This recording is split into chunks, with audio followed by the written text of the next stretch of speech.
Hi, this is Liz and welcome to my channel.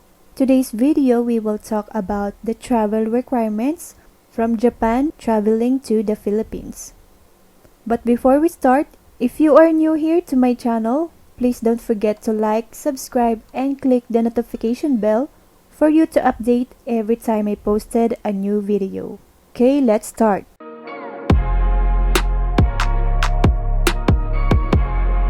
Disclaimer: all I gathered information here is based on the website that can be found in the description box. Okay, let's begin to those who are not fully vaccinated yet. For travel restriction, travelers who are not fully vaccinated arriving from Japan are not allowed to enter to the Philippines, except for the following: travelers under the age of 12, Filipino citizen, including those with an identification certificate or IC, travelers with valid and existing visas at the time of entry, travelers under the Balikbayan program, provided they are nationals from non-visa required countries under EO 408, former Filipino citizens, their spouses, and children of any age traveling with them, or Filipino citizens, spouses, and children, regardless of age, who are traveling with them. Travelers with valid and existing special resident and retirees visa.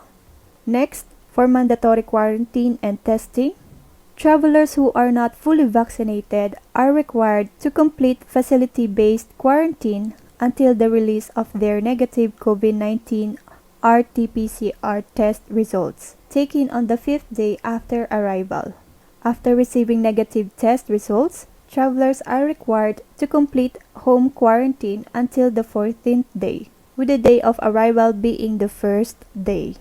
Okay, so malinaw po yan. Para sa mga hindi pa po fully vaccinated, kinakailangan nyo pa po mag-quarantine ng 7 days at sa 5th day doon po isasagawa ang inyong RT-PCR test.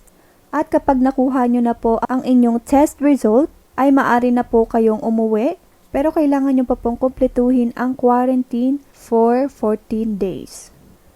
Travelers under the age of 12 who cannot be vaccinated must follow the quarantine protocols of the Filipino parents traveling with them. Non-Filipino travelers aged between 12 to 17 years must follow the classification and procedures designated for their vaccination status.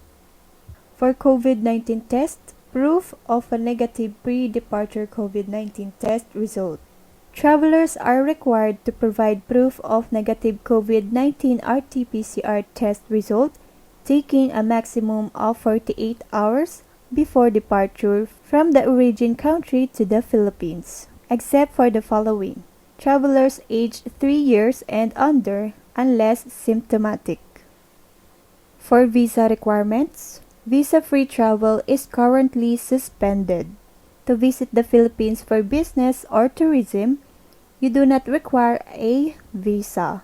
And to check permitted length of stay and other entry requirements, visit the government site. And I will drop all the links on the description box. Next, forms and documents. Mandatory contact tracing app. Travelers are required to download and register an account in the Trace Contact Tracing app prior to entering the airport. Travelers without a phone may get a unique QR code from a malasakit help desk. Next, for mandatory accommodation booking for unvaccinated travelers. Unvaccinated travelers must have proof of pre-booked accommodation. Travelers must have accommodation booked for at least 6 days in accredited quarantine hotel or facility before traveling to the Philippines. So kung naghahanap po kayo ng mga accredited quarantine hotels, may ginawa po akong video para dyan. I-check nyo lang po ang mga link na nasa description box. Next, mandatory health declaration form. Travelers are required to complete an ECIF form at least 3 days before their arrival in the Philippines. Okay, so kinakailangan nyo po munang mag-register sa ECIF form sa Red Cross 3 days po bago ang inyong flight. Okay, next, mandatory e-health declaration card. All travelers, including children, are required to register to the Bureau of Quarantine e-health declaration card up to 24 hours before their departure to the Philippines. Okay, so let's proceed. For those who are fully vaccinated, for travel restriction, travel is allowed with restrictions for vaccinated travelers. For fully vaccinated travelers, aged 12 years and older, arriving from Japan are allowed to enter the Philippines.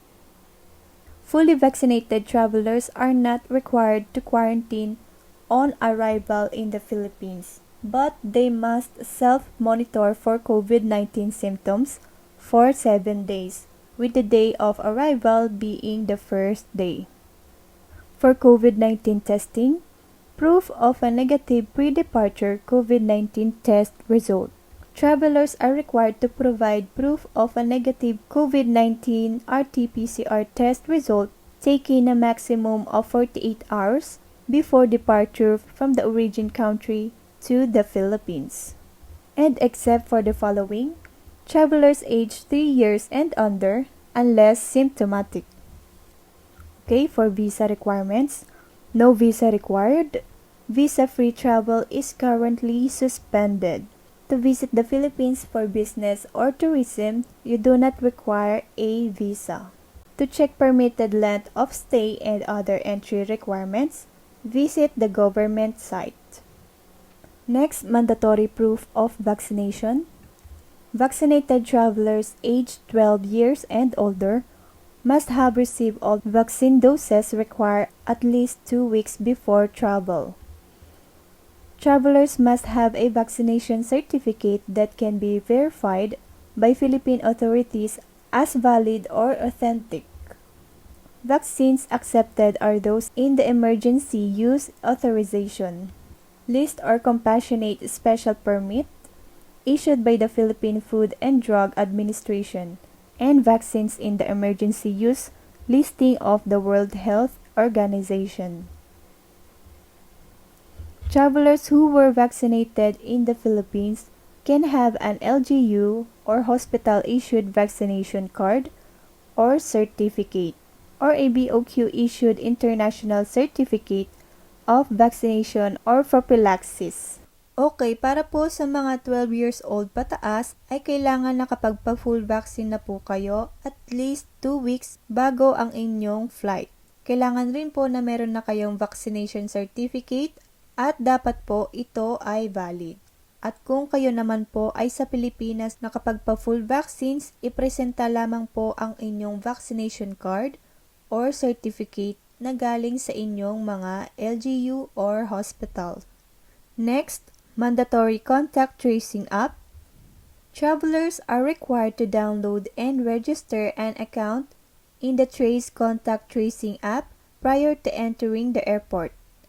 Travelers without a phone may get a unique QR code from a malasakit help desk. Next, mandatory health declaration form.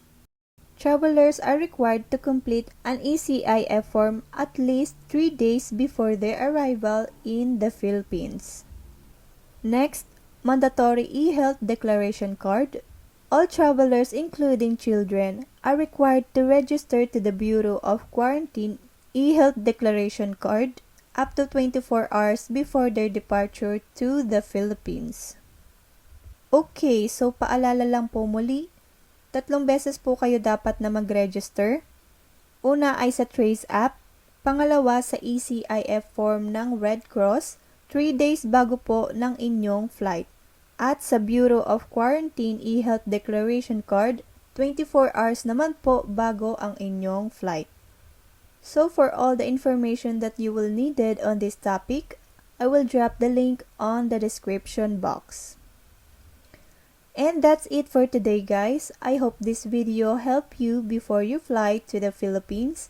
And if I do, please don't forget to like and subscribe to my channel.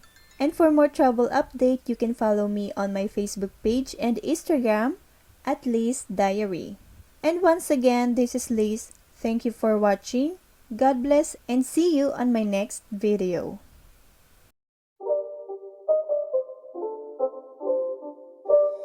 It's not a game, it's a